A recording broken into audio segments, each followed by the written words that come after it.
नमस्कार, आप देख रहे हैं चाणक्य न्यूज और मैं हूं आपके साथ मानवी ठाकुर। आज की कुछ खास खबरें। 6 जनजातियों को अनुसूचित जनजाति का दर्जा देने के मुद्दे पर आदित्य खाकलारी द्वारा की गई आपत्तिजनक टिप्पणी के कारण आज टेकियाजुली में आदिवासी 36 अनुसूचित जनजाति एकता मंच असम उनके खिलाफ आक्रोशित हो उठा। आदिवासी 36 अनुसूचित जनजाति एकता मंच असम के केंद्रीय अध्यक्ष डॉक्टर बानेश्वर मिर्धा ने आज मीडिया के सामने बयान देते हुए कहा कि आदित्य खाकलारी को आदिवासियों के इतिहास के बारे में कोई जानकारी नहीं है। उन्होंने कहा कि असम में आदिवासियों का लगभग 3000 वर्ष पुराना इतिहास है। उन्होंने सवाल उठाया कि आदिवासियों के मूल और इतिहास को जाने बिना आदित्य खाकलारी को ऐसी आपत्तिजनक टिप्पणी करने का अधिकार किसने दिया। उन्होंने यह भी कहा कि असम में रहने वाले आदिवासियों को अनुसूचित जनजाति का दर्जा मिलना उनका जन्मसिद्ध अधिकार है। आदिवासियों के अधिकारों में बाधा डालने वाले आदित्य खाकलारी कौन है? यह सवाल डॉक्टर बानेश्वर मिर्धा ने मीडिया के माध्यम से उठाया। जोहार तथा नमस्कार। मैं आदिवासी 37 अनुसूचित जनजाति ऐक्य मंचर केंद्रीय सभापति डॉक्टर बानेश्वर मिर्धा।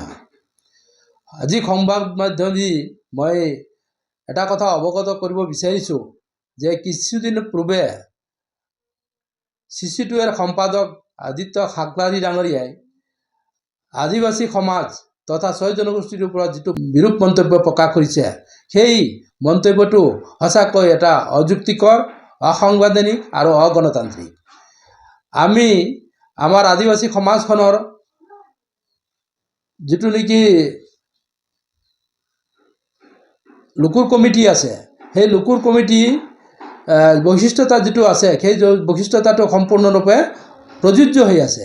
আৰু তেনে ক্ষেত্ৰত আদিত্য খাকলাৰী ডাঙৰীয়াই আমাৰ আদি বিশেষকৈ 6 জনগোষ্ঠীৰ ভিতৰত বিশেষকৈ আদিবাসী সমাজখনক যিটো মন্তব্য প্ৰকাশ কৰি তেওঁ জাতিটোক উপলংঘা কৰিব বিচাৰিছে আমি তাত কিন্তু সঁচাকৈ বৰ ক্ষুব্ধ আৰু দুখ প্ৰকাশ কৰিছোঁ আৰু তেখেতক আমি ধিক্কাৰ দিব বিচাৰিছোঁ।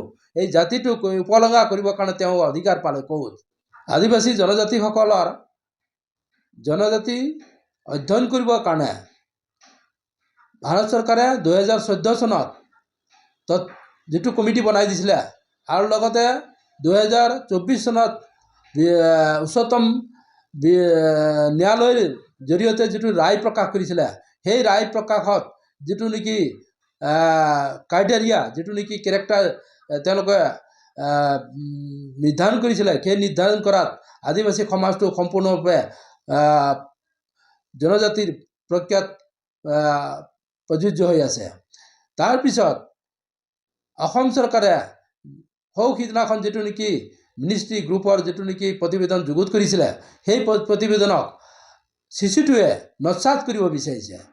আমি অসম চৰকাৰে যিটো নেকি প্ৰতিবেদন যুগুত কৰিছে সেই প্ৰতিবেদনটো অতি সোনকালে ভাৰত চৰকাৰৰ তালৈ প্ৰেৰণ কৰিব লাগে আৰু বিশেষকৈ আদিবাসী সমাজৰ যিটো নেকি আমাৰ জনজাতিৰ যিটো ন্যায্য দাবী যিটো নেকি আমাৰ জন্মগত অধিকাৰ সেই অধিকাৰক তেওঁলোকে নস্যাৎ কৰিব বিচাৰিছে আৰু সেই অধিকাৰটো নস্যাৎ কৰাত তেওঁলোকৰ অধিকাৰ পালে ক'ত? আৰু সেইকাৰণে আমি তেওঁলোকক এটা ধিক্কাৰ জনাই কৈছোঁ যে ভৱিষ্যতলৈ এনেকুৱা ধৰণৰ আমাৰ বিশেষকৈ আদিবাসী সমাজৰ ওপৰত প্ৰতিক্ৰিয়া প্ৰকাশ নকৰিব আৰু যদি প্ৰতিক্ৰিয়া প্ৰকাশ কৰে তেখেতক আমি ৰাজপথত আন্দোলন কৰিবৰ কাৰণে আমি বাধ্য হ'ম আৰু লগতে অসম চৰকাৰকো আমি ইয়াৰ প্ৰত্যুত্তৰ দিবৰ কাৰণে আমি সাজু হৈ আছোঁ। আৰু 2026 চনৰ নিৰ্বাচনৰ পূৰ্বে যদি এই জনজাতিকৰণৰ প্ৰক্ৰিয়াটো যদি আগবঢ়াই অসম চৰকাৰে যদি আগবঢ়াই লৈ নাযায় তেতিয়াহ'লে আমি ইয়াৰ প্ৰত্যুত্তৰ দিবৰ কাৰণে 2026 চনৰ নিৰ্বাচনত আমি সাজু হৈ আছোঁ।